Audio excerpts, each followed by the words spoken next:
heartbroken you were over Lucky. Yeah, Like, ah, but yeah, it's it's one of those things that I feel every dog owner has to go through at some yeah. point. Hmm. But it's, that's our trade-off. We get a lot of good years with them, but then we have heartbreak. But I think it's worth it though. Yeah, I think Mm. the crazy thing is that when Lucky passed away, I felt like that was when my childhood ended for me. To be honest with you, because like it felt like I don't know, it felt like the world seemed a little bit different after Lucky passed away, and it felt like no one is safe. Basically, is what I'm trying to say. People come and go throughout your whole life, and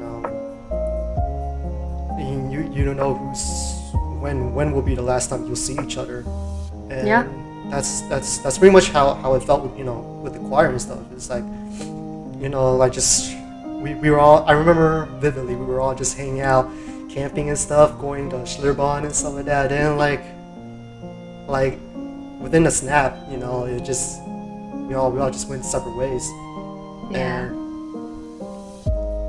yeah, it's I mean I'll talk a little bit more about what really changed for me Mhm. like that later. But like, tell me what's going on with your life. Like, so wait, so you're not in Houston anymore, right? You're No, I'm a little outside of Portland, Oregon now. I moved, how many years now? Maybe almost, this year will be 6 years since I left. okay. So yeah, so I moved because I knew Houston wasn't where I was gonna end up, or at least for the time being, it did. It Mm. didn't feel that way. And then part of it was also finding my dream program out here in Portland. And there's just a lot of opportunities to be outside. And to me, that's one of the most important things to have in my life, like day to day life. And so that was part of the reason why I left. And after I finished school, I stayed here to work for my dream company and I stuck around and I just haven't come back. What's But your I come back a lot, like several times a year I come back or my family comes here, but I see them plenty and I still talk to them every day. All So right, yeah. cool. Well, Yeah. do you mind if I ask what was your dream, or what is your dream company? It's Nike.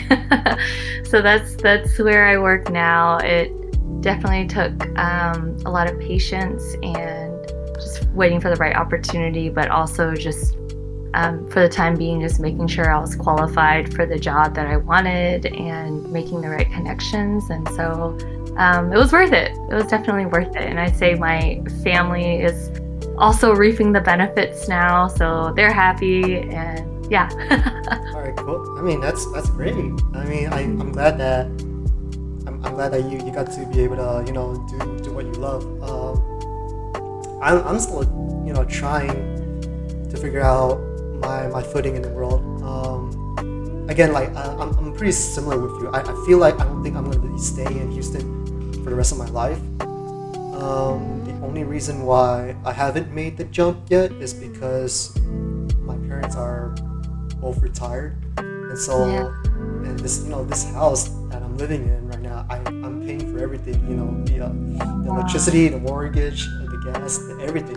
Oh, Raymond. And I'm gonna be honest, it's kind of a burden for me, because I feel like I'm not fully able to explore my entire life, and I'm not saying that I'm not grateful for what my Yeah. parents have given me. It's just that like seeing my friends and family that live differently, they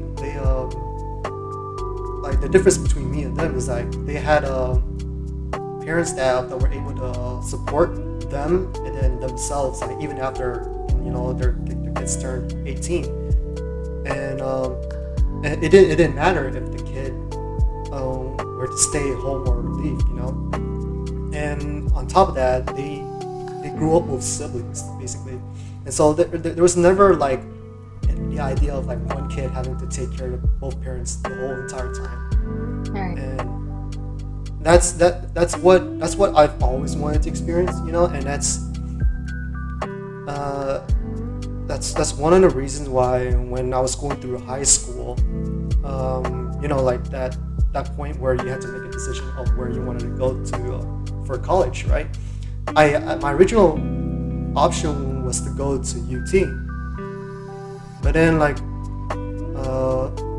I don't know, I feel like in a way my parents sort of guilt tripped me into staying in Houston, and so I did, and so I ended up staying in Houston and went through my undergrads and stuff like that. Did I enjoy my undergrad? I'm gonna be honest, I didn't enjoy my undergrad at all because I felt like I was forced into college. Yeah. And it's mainly because I'm being an only child. I mean, I have a half brother, right? But that he was already 20 when he was when I was born, so it didn't really count, right? And I didn't really enjoy my undergrad years. And I just went through it thinking that once I get once I finish my undergrad, I'll just get a job and everything will be better. It didn't. It didn't get better, and I'll let you finish. There's just a couple of things I wanted to interject with there, but go ahead and finish though. Sure. It didn't. I felt like I was going nowhere with what I have because I work in IT, and day-to-day job, just helping people solve issues with computer stuff, etc., right? And so this next part is gonna be a long story. So you wanna interject? Sure. Okay. Yeah. Okay. So I have a couple of things here, and this is choir mom Rosemary getting back into her mode here. So obviously my childhood and a lot of my adolescent years was very different from yours because I had 5 siblings, right?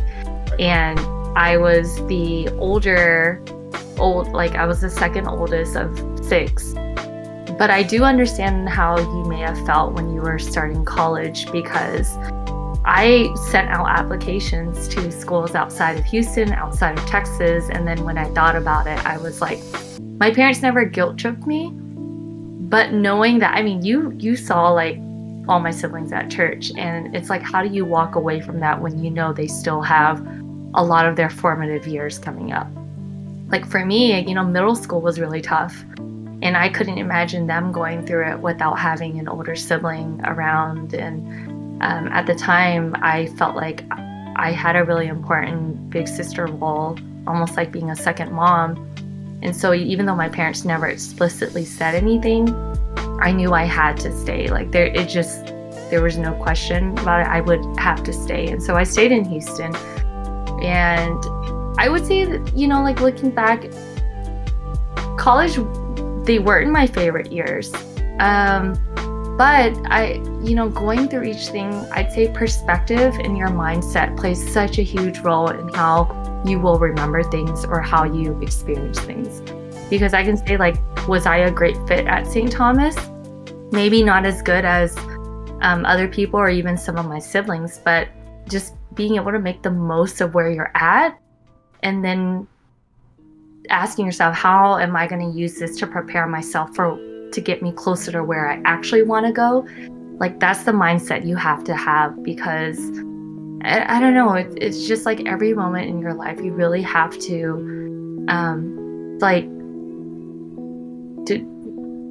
you don't want to feel like any of it was wasted, because it's not. It really isn't. Being in Houston, think of everything you were able to do while you were in Houston, though, right? Think of the friendships you still made. Think of the work opportunities you had. I mean, all of that helped get you to where you are now, right? And being able to be close to your parents. And I understand, it's such a struggle when you're trying to balance keeping yourself happy and taking care of those you love. It is a really hard thing to balance and then find compromise in. But I'd say you kind of just have to trust in the timing of the universe and of God that your opportunity will come, but you also have to seize what's right in front of you and make the most of it and ask yourself, how am I going to use this to fuel my next chapter or my next step or my next move?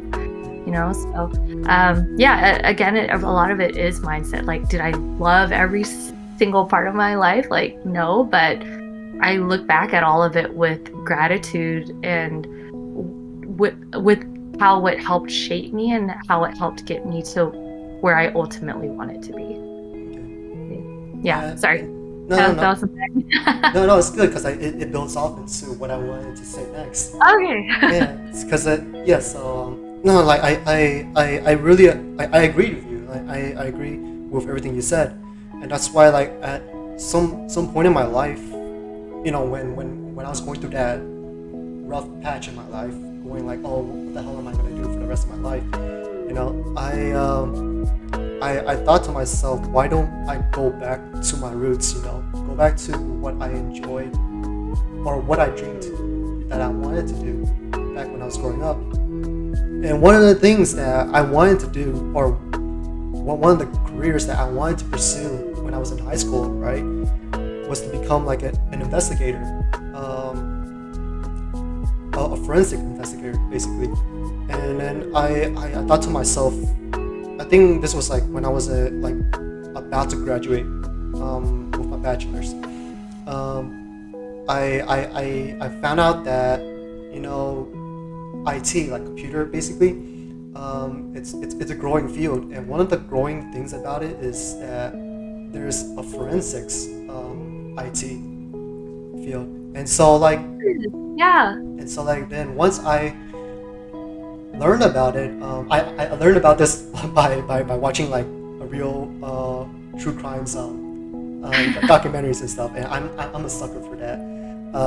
Anyways, like I finished my undergrad, and then I dedicated like a couple years of my life just working in the IT field, just get like the experience and stuff. And so then once I got my experience, I applied to grad school, and right now I'm in grad school for digital forensics. And amazing, Raymond, you didn't tell me that. I mean, like, not I don't think a lot of people know about it. No, congratulations. Thank you. I'm excited for you. Yeah, and then I get questions like, oh, why did you decide to go into forensics and stuff? And like, honestly, like I could say that forensics, like the title is pretty cool, the career field is pretty cool. Like people think, oh, you're in a CSI and stuff like that, right? But like it's more than that. Like my dream to pursue in digital forensics is because I wanted to help kids, teens, and even adults that are being exploited online. I feel like I feel like that's a really big issue these days that's being overlooked. And I think it affects me, and it affects a lot of kids, teens, and adults that are going through it. And I feel like because mental health is a really serious thing, I believe, and I don't think a lot of people are taking it seriously. And like me being in this field, I know it's a dangerous job. I'll be seeing some stuff that's pretty traumatic to a lot of people. But like I told my mom, like my mom told me that actually, and then I told my mom that, well, someone has to do it, and I feel like I'm capable enough to put myself in that field to save tens or hundreds or many more people. If you're passionate about it, then yeah, you're the right person for the job. right. Yeah, and so yeah, that's where I'm at. Like, I'm in school while at the same time I'm also working from home. It's kind of there's a lot of balancing, juggling stuff, yeah. Oh my gosh, that's a lot, Raymond. I feel like, you see, this is why I still always feel like a kid, even though I was in charge of all of you guys on all of our little trips and everything, because you guys would be doing things like this where it's a good reminder that you all are always growing up, and yeah, not that either ahead of me or not far behind me, you know? Right, right. Yeah, it's I don't know. In my head, like when I was yeah, just thinking like, oh yeah, I remember like tutoring Raymond and yeah, I, like Franklin, my fiance, when we were driving and then like your call came up while I was driving. I'm like, Raymond. And Franklin hadn't, he's like, who's Raymond? I'm like, Raymond, I was like, he was in the choir. I used to tutor this guy. And so in my head, like all of you guys in the choir are just perpetually choir kids to me, but I know you're not. I know you're right, not. I get reminded of that all the time. right. It's, yeah, I mean, have you kept up with any of the other choir kids besides, Danny? Because I know Danny's like pretty Yeah, much your his family. mom is like one of my mom's best friends. So, yeah, we still talk. Alvin is roommates with Danny, and he's one of my god kids. So I talk to him. I ran into Teresa at a wedding recently. She's married with kids. Coy and I chat like once every few months just for fun. So we still talk. And then Danny's little brother Kevin, he was more like one of the ultra servers. He was like in the like the same age as my little brothers, and none of them wanted to be in choir. So, yeah, I'm trying to think of who else I still talk to. Yeah, it's mostly them, mostly them. Yeah. Well, Yeah. yeah, I'm just like remembering back all the good old days. Yeah, dude, I still think about our Big Ben trip. Okay, the thing is, a couple weeks ago, I was driving up to Canada and there was an unexpected, a bit of like snow coming down in Oregon as I was heading out early in the morning.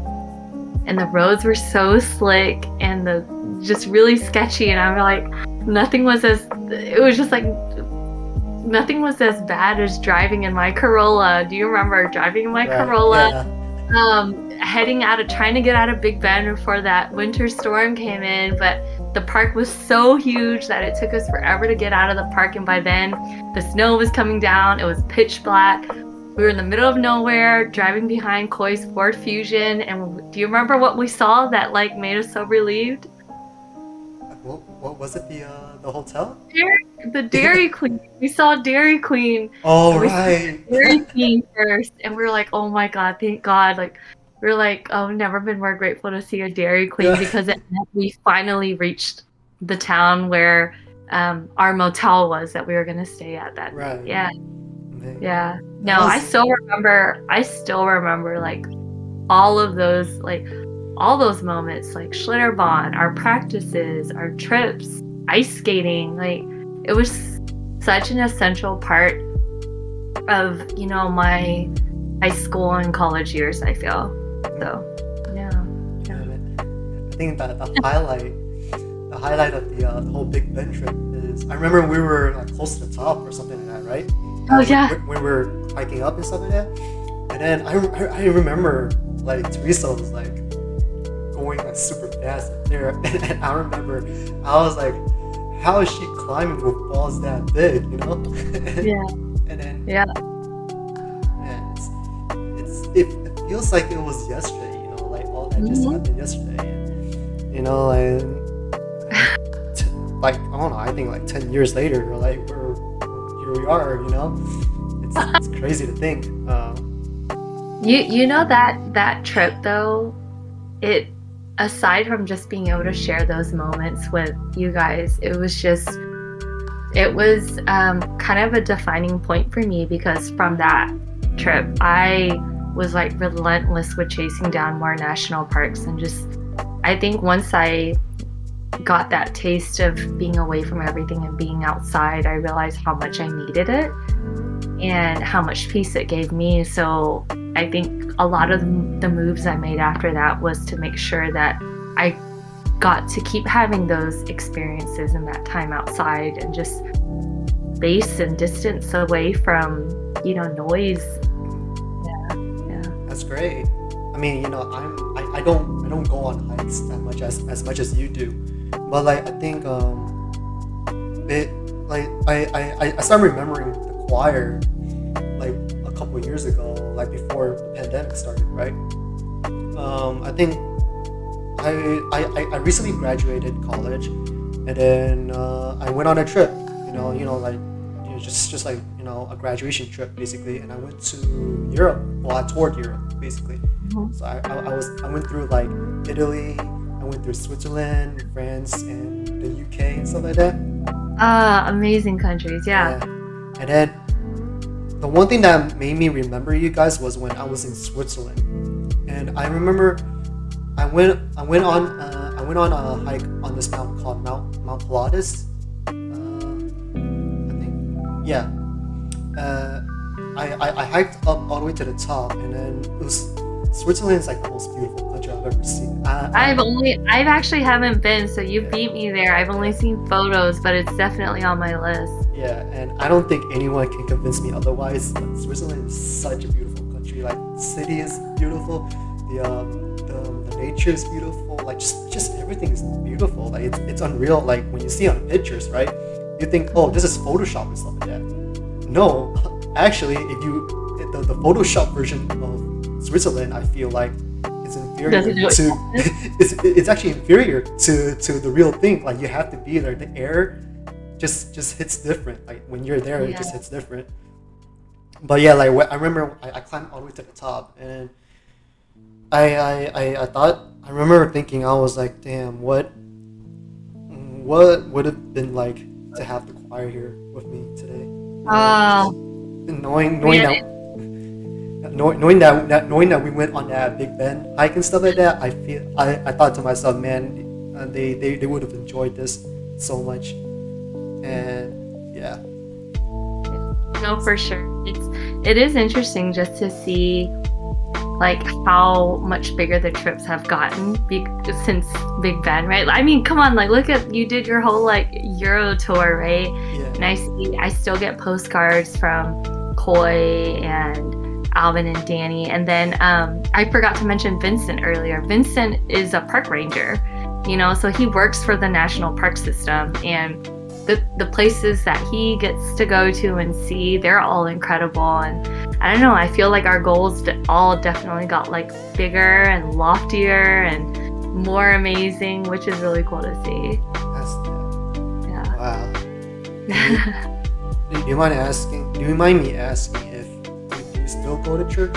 You're still devout Catholic and stuff like that? Yeah, I still go. I will say that, I moved here, and one of the big differences was, I mean, you'd see me rolling with my family, right? And we'd take up like a whole bench, and coming here was definitely noticeable. I mean, where it's like you look around and, people either have their partner or their family or their kids with them, and I would either be sitting there by myself sometimes, and then coming here also, just naturally a lot of the friends I made weren't Catholic, but I did have a few friends, and it was nice like when they'd reach out and be like, hey, what time are you going to hold, like for a Holy Day of Obligation, or what time are you going to Christmas Eve Mass if I was here for it? And so yeah, for me, my faith is still such a big part of me, of who I am and of my life. And I think as you're going, and you definitely notice like when you're going through college and then after college, when you have that independence and you're responsible for your own schedule and where you go and all of that, it's different. And I think for me, when I think back to, some of those days, those years when we had like hurricanes where St. Justin would have to shut down, and we couldn't go to church. And then I think about the pandemic, and here we get snowstorms every now and then where the church would shut down.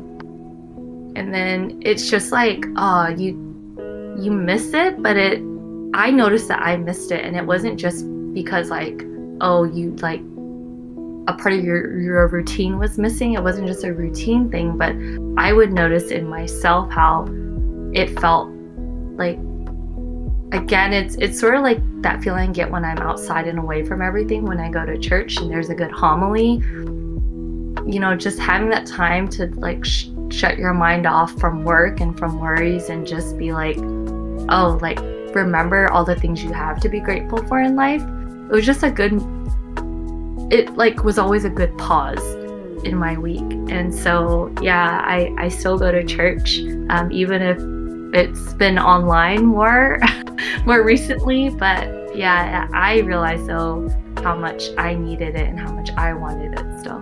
Right. Yeah, Yeah. that's actually one of like the big point that I wanted to talk about with you, because I feel like out of everyone that I know, I feel like this would be something that you would know or would be able to help me with. So I'm sadly, to be honest with you, I'm not a devout Catholic nowadays. I don't go to church, and I feel like the church has failed me in a way. And let me elaborate into that a little bit. Yeah. So when I decided I wanted to go into my digital forensics career, right? One of my goal was to stop kids and teens from being exploited online. And this involves like catching pedophiles and stuff like and you know about the church, right? There's been like histories of like accusations that the church has done some shady stuff like that, right? And I remember thinking to myself, I feel like it would make me a hypocrite if I were to pursue this field and still be devoted into the faith. And this is not just the only reason why I stopped going to church and stopped believing the Catholic Church and stuff like that.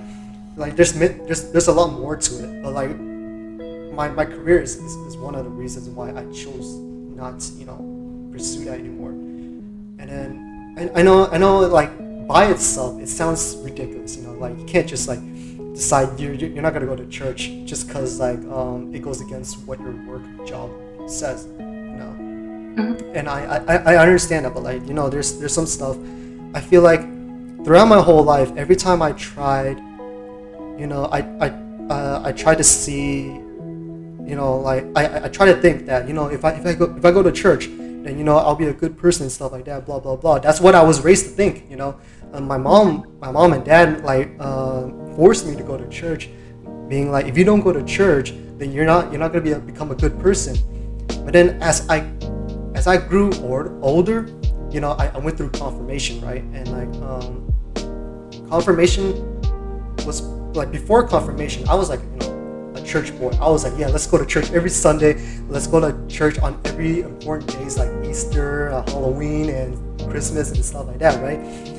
But then after when I went through confirmation, I started like meeting people telling me stories and stuff like this, and it started they were actually talking to me about the Bible and stuff in a different perspective, and it got to the point where I was just like, this doesn't make sense anymore to me.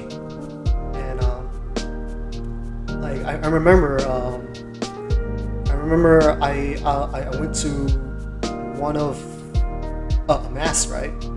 And then this was like a holiday mass basically. So this was like around Christmas time, and I remember the deacon was giving a sermon, and the reason I remember it was because it was so ridiculous. I remember like he was telling me how like he went to like a gas station or something like that, right? And he was picking up some stuff, and as he was going to the cash register to ring out, the guy was I assume was Middle Eastern or something like that, because like that's what the deacon said. He said yeah, it was like probably like Indian or something like that. And then the guy at the register was like, "Happy Holidays." And I remember the deacon said he turned around like, and he was like, "No, it's Merry Christmas." And I remember I was with Roland that day. Oh. And I remember turning to him. I was like, and like the crazy thing is like everyone around me was just like straight faced. They didn't react, and I felt like me and Roland we're like the only two that actually reacted to how crazy that sounded. And I think from that point on, like it made a crack in my belief that everyone that went to church was a good person. And it slowly but surely, I started seeing in a different light. I now think that just because you go to church doesn't make you a good person, or just because you commit one day out of the 7 days, of being a good Christian, doesn't mean like the other 6 days you could just do whatever, right? And still be expected to get accepted by God. But like the thing is that a lot of people actually believe that, and it just blows my mind. Like I don't think I can be surrounded like with people like that anymore. I mean, like, don't get me wrong, I still believe in the teaching, right? I still believe in treating people with love, kindness, and respect, just everything. Basically if I were to live by the Bible, or if I were to say, if someone were to ask me, so what can I learn from the Bible, right? I can actually summarize the whole thing into one sense, and it is just don't be an ass, basically. And if you live by that rule for the rest of your life, I think you're good, no matter who you worship, or who you go to church or temple or whatever, like if you just live by that one rule for the rest of your life, I think you're good. And I don't know, maybe you have a different take on this, or maybe you have some conflicting opinions of what I said so far, but that's what I believe. And before I get any further on, because the story just keeps on going after this, but like I wanted to hear what your thoughts are on it so far. So obviously this is a very weighted question, right? But I can't change what you've experienced and how you've walked away from those experiences, right? But I think the bit of advice I have for you is some words that I have for you, I guess, is that, at the end of the day, if you look at who makes up the church, aside from God, humans, right? The Pope, human; bishops, human; priests, human; all of the people who show up to church, human. And for me, I understand when God created humans that we're not perfect, right? But the thing is, we spend our life not trying to work toward perfection, but just trying to be better. And, it's interesting that you said, you summed up the Bible, you said, don't be an asshole. I like to think of things instead of, sort of like with kids, you can't tell them like, don't do this. You have to explain why, or you have to say it in a way that's more affirmative. So to me, it's like, it's not to not be an asshole, but it's to do things with love.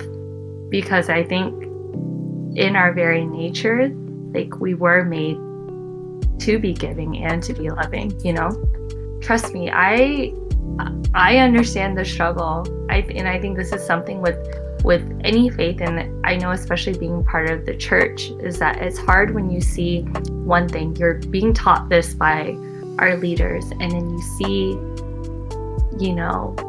all the things that they're doing wrong at that level as well. It's hard, but at the end of the day, I think about it's a wake-up call that we're not perfect, and that our faith, like even our leaders, like everyone is still needs to strive to be better. And I think it was a reminder too that we need to be very careful in how we go about picking and qualifying those to lead us, right? I mean, you think about, we believe that Satan is a fallen angel, right? So everyone at some point, we have our temptations and we have our struggles, whatever they may be, but I look at all the good people that I've met in the church and outside of the church as well. Like, I don't think of just because people are Catholic that they're good.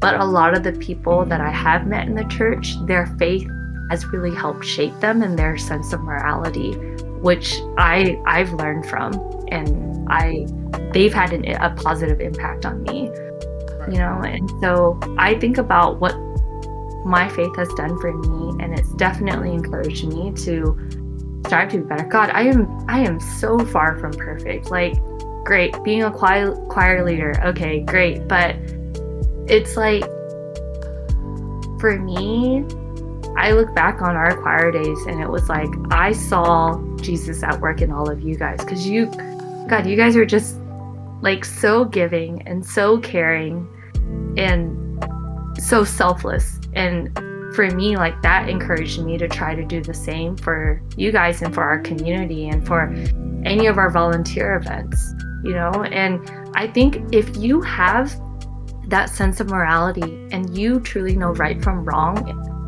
and you know, like, there's still goodness in people, we need more people like that in the church. You know, we need more Raymonds, we need more Dannys, and we need more Teresas. And so if everyone who saw the imperfect people, or even really bad people, who have something in common with them, and they want to break that, we don't want to have that one thing in common with them, then, you know, who would we have left in the church, right?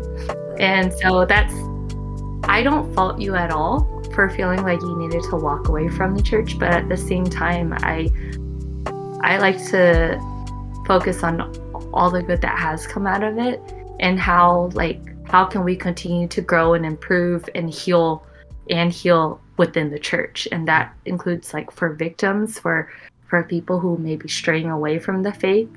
So yeah, and I think I want to go back to that point where you said, oh, people who think like just because they go to church, they think they, you know, the other 6 days they can do whatever. And God, like that, yeah, that's infuriating, because that's not true. I think the way you have to think about it is that one day helps remind you of how you should be those other 6 days. And again, because of just our human tendencies, we're not going to always be perfect, but we go back to church, we have that reset and that reminder, and we receive that grace from God so that we can continue to be better on those other 6 days. And, you know, yeah, I remember, like, all the time I'd be so upset with, you know, people who'd like would show up to church and be like playing on their phone, or would go sit out like in the back, like talking to people instead. And I'm like, yeah, why do they bother? But I remember sometimes my parents would tell me, like, we understand, like, that's not how we raise you guys to be, and that's not ideal, but hopefully, like, them showing up, like, God sees them, and maybe God can provide some guidance to them in some way. But I think at the end of the day, you have to focus on how you can continue to grow to be a better person. And then from there, you're an example to all those you encounter, you know? So it's sort of like what you were saying, like, you're pursuing this career path so that you can help save people, and you can keep people from harm, and, you know, all these other things, like protect them from bad things. And I think outside of your career, just your daily interactions with people, thinking about how can you be an example of goodness, an example of selflessness, so then someone can take something away from that and be like, oh, you know. And to me, that is truly what being Catholic is being good without no one there, without like having to show face at church. It's what you do outside of church that really matters. I think it's like, yeah, how do you be good without someone even knowing that you're Catholic? Like, you don't have to proclaim to the world that you're Catholic and you go to church and look at all the good I'm doing. You just do it. Right. And then at some point, if they happen to realize you're Catholic, great. Maybe it'll lead them to like want to learn more about, like, okay, maybe there is something that can help them like be more like you then has maybe come from your faith. And if it's not, if they don't see that or they don't make that connection, that's fine too. Because I don't think, the things that we learn in church weren't meant to we're not trying to tell everyone you need to convert. I think it's more how do we live our lives and serve as an example so that people can continue to be good as well. And then, when judgment day comes, God sees them and sees all the good that they were too, and all the good that they've done. Not necessarily did they show up to church. That's just my point of view, though. Right, and no, I see your point very clearly, and I think this is one of the conversations that I had with one of my friends. She was raised Catholic as well, and she and I were probably two of the only three people in our group of friends that we stuck together since elementary school, middle school, high school, and college and stuff. Yeah, out of all out of the group of friends, our group of friends, the three of us were raised Catholic, and I was talking to her and I was telling her about this, and she was like, yeah, it's sort of. I sort of agree with you, because I think when the pandemic started, that's when they were telling people hey, stay home, stop gathering around with a lot of people, right? I think around that time, that's when she realized or she gave it some thoughts, to when they were being asked to come back to church and stuff like that, right? And she was like, I don't think I can go back to church because of what it's the same thing that I've experienced, right? And she one of the things about that came out of COVID is that it made her realize, or it made her open her eyes to a different part of a different perspective, because she gave it without church she was able to get some time to think about it, and then I think just one day she was just like, no, I'm not going to go back to church, not because I don't believe in the faith, not because I don't believe in the teaching or anything. It's just that I don't believe in the people that are running it or running the show, and unless it's God that explicitly says that you need to go to church because so and so and so, right? Then she'll go. But I feel like she told me that if God is the end all and be all, then that means He has a plan for all of us, right? And maybe, just maybe, she feels like the feeling that she's getting about not wanting to go to church is I don't know, a way that God is trying to tell her that she has a different route in life or something like that, Mm-hmm. And I'm kind of rambling right now. No, that's okay. And it's kind of what I feel, because I feel like my friends are so amazing. They're so amazing, and I think you met some of them when when I had my birthday party back in high school, and I still hang out with them. I still talk to them. They're my family, and I will never give them up, because they're all that I have, and they're all that I need in my life. And they're so good people, such a good people, and you wouldn't be able to guess if they were Christian or not. And to be honest, they're not. They just live life, not being an ass. Yes, I know, and so that is something I think about all the time, because I have, whether it was a brief encounter with someone or just long friendships I've had, and whether or not they're even Christian or devout Catholic or practicing Catholic, I mean, they're still good people to their very core. And I think that when it comes down to it, I mean, God is looking at that. He's looking at your soul, and there are some people who didn't grow up with the faith, where the decision to be baptized wasn't made by them, or their parents didn't baptize them, whatever it was. I like to think that God takes all of that into consideration, you know. Right. Right. And that's, to me, that is God at work. Whether or not someone's baptized, if you see love or you see anything good, that's, I mean, like I said, I think our nature is that at our core we are good. You know, I like to think so. And for some people it gets warped at some point, or it could be a physical ailment, whatever it may be, but that's life, you know. Right. Yeah. But no, I'm glad to hear that you see that goodness in the people you surround yourself. And I hope that you continue to do that. And as a matter, like, and when it comes to your faith, I hope that you do come to peace or come to terms with whatever you decide. And, you know, something I didn't say earlier is that nothing is ever permanent. Like, you know, you feeling the way that you feel about being at home, or like taking on the responsibility of paying the bills and paying the mortgage and taking care of your parents, or even living in Houston, like none of that is permanent. And how you feel about your faith isn't permanent. And I think that's also dependent on how proactive you are about like wanting to, you know, whatever questions you may have or the reconciliation you need with the church. I think nothing's ever permanent, so I don't think you should beat yourself up so much about going to church or not going to church or whatever it may be. And I think at the end of the day, as long as you're striving to be like truly a good person and you're being that example for others around you, and I think you continue to ask God for like guidance, because I think at some point everyone struggles with their faith, and that's normal.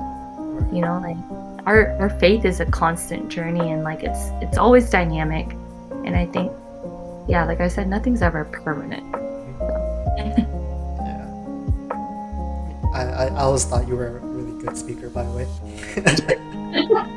Thanks, Raven. No, I honestly, I think it was just always being around kids and like people younger than me. It kind of boosts your confidence, and you're able to speak a little more louder and more clearer and all of that. So you can just thank you and all the rest of the choir kids. Yeah, I mean, just from this short, you know, podcast episode, I was able to learn a lot, you know, from the other side, you know. And Yeah. I mean, like, I'll be honest, you're a really good teacher. I mean, how else was I gonna learn how to find a y-intercept slope when I was going through algebra 2? You know something I told Franklin? I'm like, Raymond didn't need a tutor. I remember why your mom asked me. It was because she wanted you to get ahead. It wasn't that, you remember, you were a great student already. Right. Like everything we went over, like your mom always just wanted you to be ahead. So I don't know if that means I was a great tutor or anything. I don't know. Yeah. It's crazy. You were doing fine on your own, Raymond. Honestly. Thank you. It's crazy because I remember when you started tutoring me. I remember I was like, I hated math, to be honest, and you know I guess I was struggling in a way with algebra 2 because I was just not interested in it. But the crazy thing is though that I went to college, right? You know, one of my first few classes was calculus and calculus 2, and to this day, I feel like this is probably an unpopular opinion, but I feel like calculus 2 was like my most favorite class of all time. In high school, I'd say I loved calculus. Geometry kind of grew on me, but yeah, pre-cal and algebra 2. Yeah. No, that's good though, and I think it's the same like in any of the fields. Whether it's like within math, there's different kinds of math. Within science, there's different kinds of science, and maybe you just didn't find your math yet until you went to college. You know? Yeah. So. I think at one point after calculus 2, I was thinking about, you know, taking cal 3, but then, you know, it wasn't required, and I didn't want to, you know, waste money going to cal 3. Yeah. Even though I knew I was going to use it ever again. But it's just crazy to think that calculus being probably one of the most difficult subject that many people have trouble, comprehending. Like I enjoyed it. It literally felt like I was solving a puzzle when it came to calculus. I can But remember. don't you look at that and aren't you like kind of impressed with yourself? I was like, oh damn. Yeah. I'm good. I remember trig identities were like one of my favorite things ever. Like they gave you this equals this, and they're telling you like how did it get from this to this, right? And you just have to go through each step, and I love that. I love breaking things apart and solving it step by step, and that's what I'm trying to do in my career, is to investigate, to go through the steps and see what this means, or piece everything together, and for the whole picture for everyone to see. By the way, I have to say again, I'm really excited for you going down this path, because it seems like you're just really excited about it. I love talking to adults who are excited about what they're doing. Like, honestly, it's kind of a rarity, right? Yeah. I mean, I'm pretty sure you noticed because you started working very early on, like, and you probably met a lot of people who hated their job or like were miserable showing up to work, right? And so if you're going down a path where you're like stoked to be showing up at work and like you don't dread Mondays, like to me that's always like, I get excited, I get really happy when I see people like that. There was something that I was just thinking about, like in choosing your career or even the job that you take, like keep this in mind, because I actually you like your video journals. I actually have a journal that I write in and stuff. Okay, but there's this one quote that I had written down, and I just want you to keep this in mind. It's by Malcolm Gladwell. If you've never read his books, you should. But those three things: autonomy, complexity, and a connection between effort and reward are, most people agree, the three qualities that work has to have if it is to be satisfying. It is not how much money we make that ultimately makes us happy between 9 and 5. It's whether our work fulfills us. So yeah, thinking about like, do you have like that independence? Like, are you learning to do things on your own? Like, how difficult is something for you? Like, is it exercising your brain, and like the amount of effort that you put in and what you get out of it, is it making you feel like complete? Like, do you walk away from work feeling like, damn, I did good today, or that was really exciting today? Like, you should strive for that as you look for your next job after you get this degree or whatever company you go to. Like, God, life is so short, Raymond. Like, you need to pursue the things that make you feel fulfilled, and that's my advice to you, not just with work, but with your relationships, with how you spend your time. Like, do the things that fulfill you. Yeah, I totally went off on a tangent there, but no, it was a really good detour. But and like when you were going about like how I started working early, and I got to experience the people that probably hate their job, like a lot of people these days. That's true, actually. This is thanks to Dan. Dan got me my first job, and I remember. And he got me my first job at Schlumberger, the oiling company, and I was like, what's Schlumberger? Is that like a burger joint or something? He was like, no, it's just at it's at a lab off of like the loop and stuff. And I was like, oh, okay. And so I went in for an interview, and I remember him telling me to be like, oh yeah, you need to dress up in a suit and stuff like that. I was like, this is a pretty big deal. and then I remember coming to the company, and I was like, what the heck is this? Like, this is not some college job or anything. No, this is it's not. Schlumberger is a big company. Like, I had friends who were like engineers there and stuff. Right. So. Yeah, no, I remember you were like one of the few that was like working really early there for a while, even like after Dan left, right? Yeah. Yeah, I remember. Yeah, Um, so, yeah, I remember he would make me go in during the weekend to feed the fish and stuff like that to oh make my sure God, that I remember that. And I remember yeah, I used to yell at Dan. I'm like, what are you making Raymond do? yeah. Like, you Like know? I'm like, to be honest, like Dan was a really mean person when I first started working for him. Well, I mean, like now he looks like he mellowed out a little bit. But Oh, sure. Have you seen him? I think he moved out of the country. I've seen pictures of him, and Yeah, I think my mom still keeps in contact with his mom. yeah, But I don't, I don't really keep to up to date with him directly. But like, yeah. anyways, but like, I remember when I first started working with or for him. I don't know which one comes first.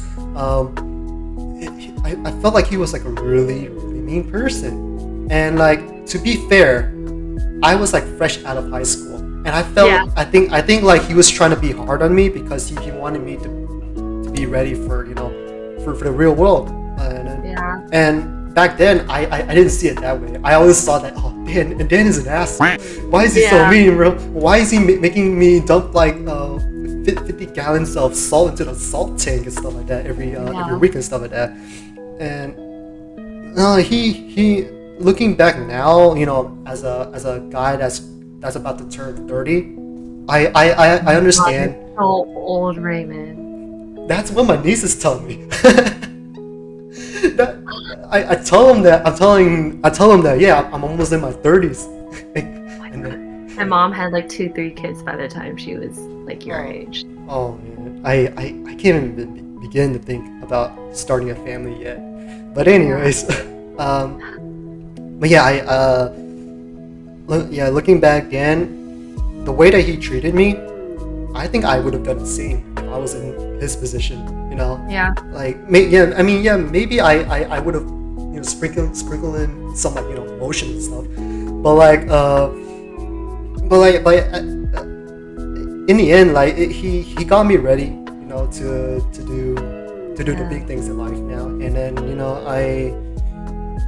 it's crazy because that was my first job ever, and I worked at that job for like 5 years.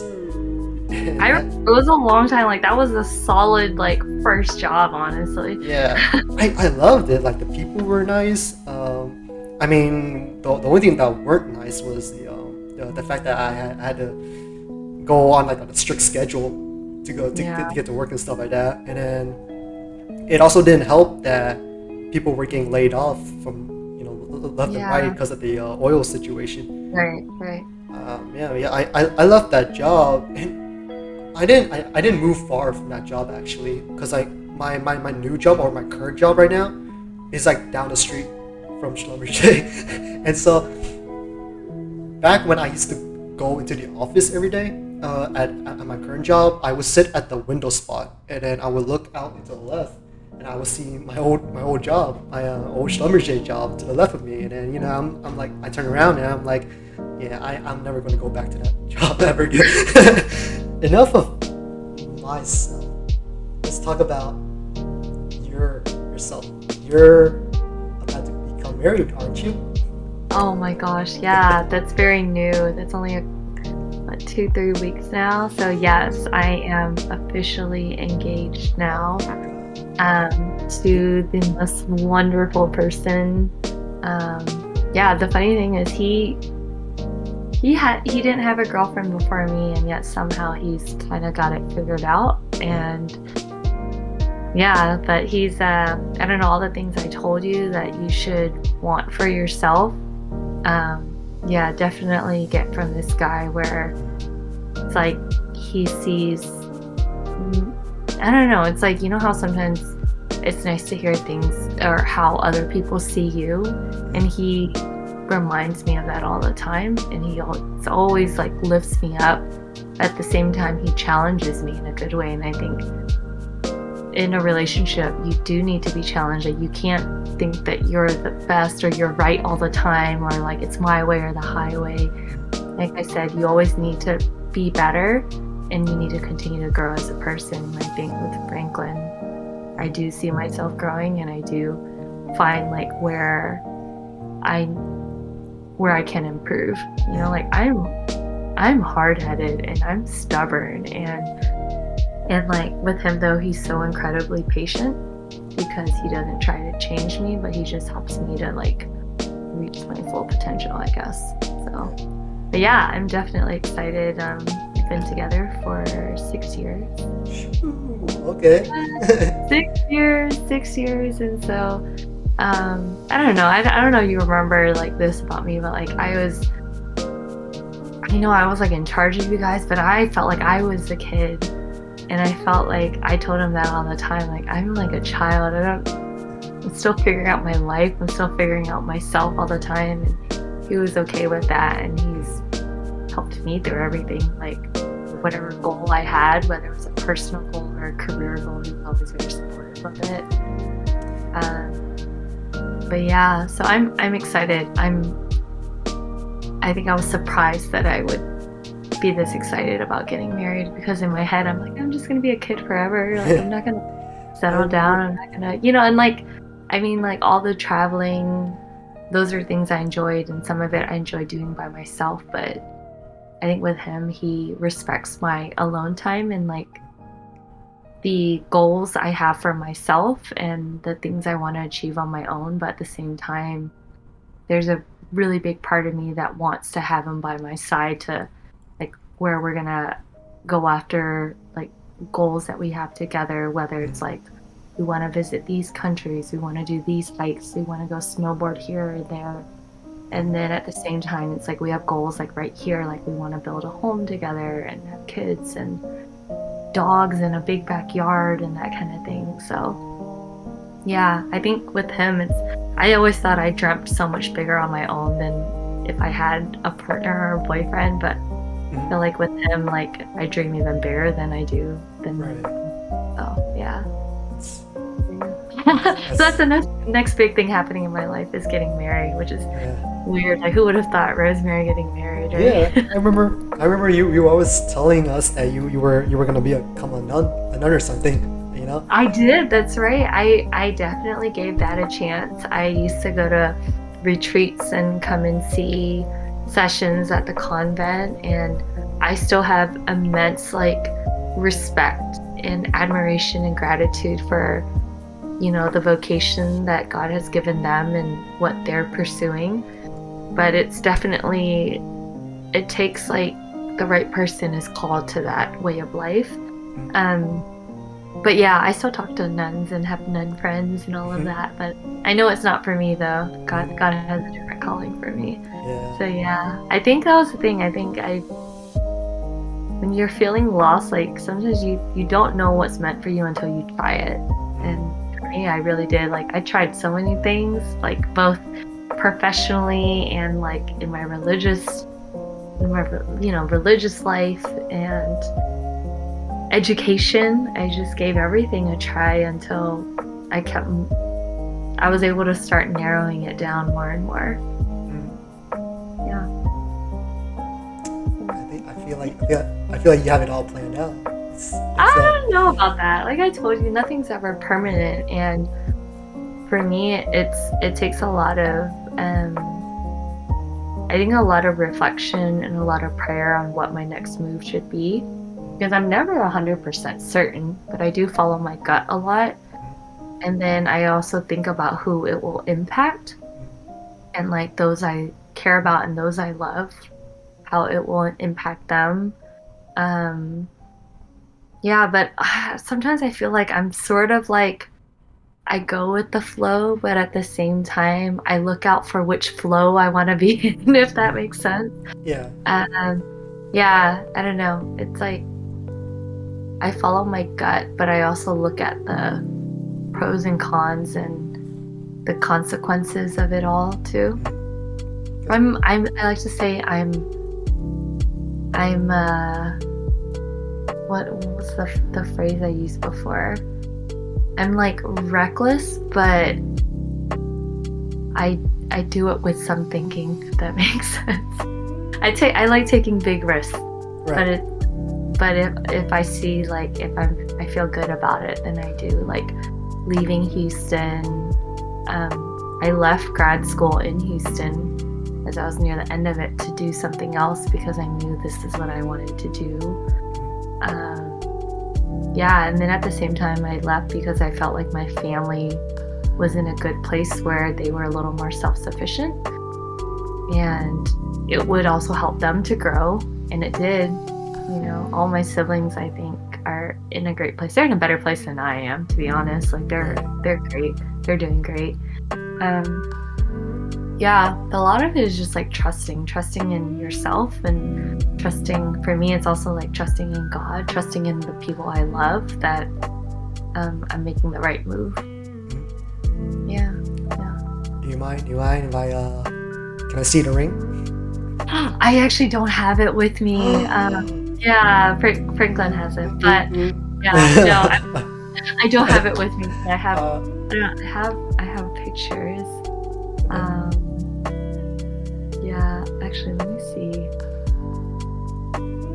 I've like had pictures from, like, because he had a photographer there, and then I've gotten pictures from friends and stuff who were there too. He proposed in Canada, and it's a green. Oh, sheesh! Look at that rock. Sapphire, or teal sapphire. It's like different colors and different light, but yeah, he did good. I love it. It makes me think of being outside because of the green and stuff. But that's different from what I've seen. Because I know. I love it. I love it. All my friends are getting married this year. Like all the friends that I still keep in contact with, like my group of friends that I hang out with, somehow they all planned it for this year to be their year to get married. I can tell you, oh my gosh, it's gonna be nonstop from now until like the next few years, and then after that you'll see people having babies and stuff. And but yeah, it's pretty crazy though. I can tell you, like, the weddings, be ready, because it's like sometimes you gotta travel, and then you're getting them gifts or gifting money and all sorts of things. But it's so fun. Like, I think celebrating these milestones and, like, some of the happiest moments for your friends, like, it'll be fun just to party with them and be a part of it. Yeah. I just went to I went to a wedding up in Austin back in November, and I have another one coming up next month, and then I have one coming on in summer, and then I have one coming in the fall, and then I don't know, there might be another one in between. Like, I don't even know. It's gonna be like that for the next few years. Good luck.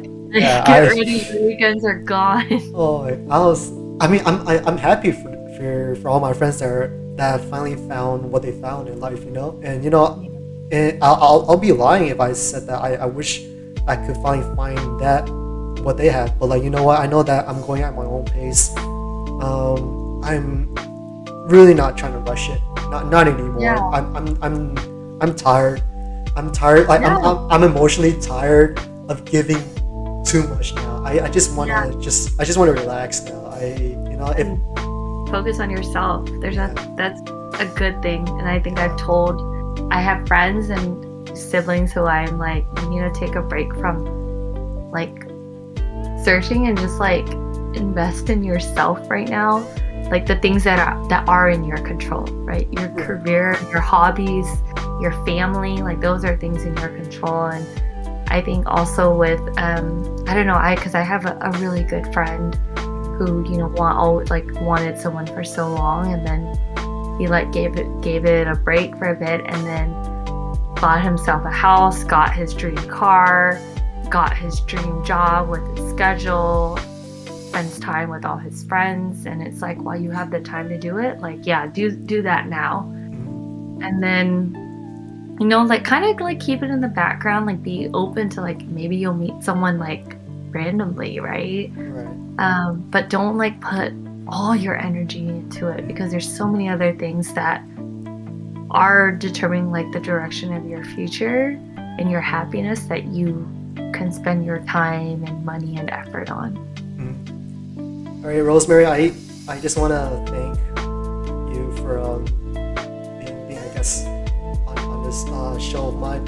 It means so much to me that you were able to take time out of the day and just do this with me, And the only thing I'll have for you is just tell your families I said hi, give them my blessings, and I know that you and your family have been through a lot lately, and I hope that it only gets better. And I know that it's not easy losing a family member, but it's you just gotta endure it. I mean, I feel like there's a saying, like God gives his toughest battle to his toughest soldier. And I mean that's what I've heard, and so I feel like you guys will get through this. And tell Marianne congratulations as well, and congratulations. I will. Our family appreciates just like all the positive vibes and thoughts. So that, Right. yeah, we appreciate it more than you know, and I'll let her know too. Right, yeah, congratulate and to you as well, and I mean best wishes to all your brothers. I see that some of them are getting into like med schools and stuff now or something like that. Yeah, they're gosh. getting old too. So yeah, they're working on their own careers and all of that. So yeah. Okay. Yeah, just give them my blessings. Give them tell them I said hi and stuff like that. And to all the viewers that are watching right now, thank you for tuning in into this new episode of the Rayflection Show. My guest here is Rosemary Tran. Remember to subscribe and leave a like if you want. My Instagram is on the bottom if you want to follow anything about my life or anything about the podcast. And again, thank you.